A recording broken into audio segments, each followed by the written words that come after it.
Hello again. In the last video, we examined the 3 steps to find the perfect typography for your design: selecting a type classification, picking a typeface, and choosing a font. But why is typography so important in UX design? Well, if all the text on a page is the same size and visual style, it's hard for users to quickly understand the page's parts and find the specific information they're looking for. To help readers better navigate a page, we need to create a hierarchy. A typographic hierarchy is a method of ordering typefaces and fonts in a layout to create divisions that show users where to focus and how to find information. Remember, product interfaces are often made up of a lot of words on the screen. Creating visual cues can help distinguish some words and phrases as more important than others. 2 common ways to create typographic hierarchy are by changing the typeface's size and weight. Think about when you open a newspaper. The text you notice first is big and bold. This is the newspaper's headline. The headline gives context for what's to come in the article. Similarly, when you open your favorite book, the chapter's title stands out because of the font. The font of the title is usually larger in size and bolder in weight than the other words on the page. Both the headline and the title in these examples are considered header styles. They both have larger and thicker letters than the words to follow. The same thing goes for designing a digital product. Most product interfaces have at least 2 sizes for text: a smaller size that's used for longer text passages, and a larger size that's used for titles and headings. Digital products might also use weight, which is the thickness of the letters in the typeface, to create typographic hierarchy.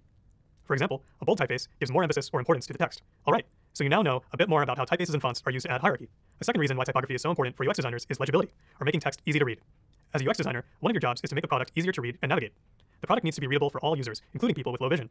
Think about the nutrition facts label on food items that are sold at a grocery store. These food labels are usually printed in bold black text on a white background. Designers ensure that the label is easy to read, regardless of the surrounding design on the food package. This helps all grocery shoppers, including those with low vision, easily identify and read nutritional information about the food, like the calories, vitamins, and ingredients.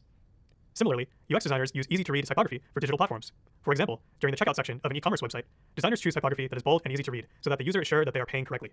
Lastly, be sure that the typography used in your design matches brand guidelines. Brand guidelines are visual style choices used to communicate a brand's identity, values, and mission.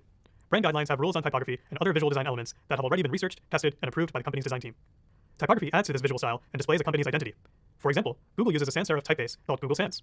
The typeface was created by our design team and is seen in all of our marketing material. It is even used in the Google logo. This typeface reinforces the Google brand. If you're designing for a specific company, make sure you ask for their brand guidelines before getting started. Now, it's time to take all that you've learned about typography and apply it to your project. Let's open Figma. I'm going to start my mockup of the homepage of the dog walker app. One important thing to note is that I'm going to create these mockups below the wireframes that I created earlier in Figma. I'll start by adding a phone screen, like you learned how to do earlier with my colleague Karen.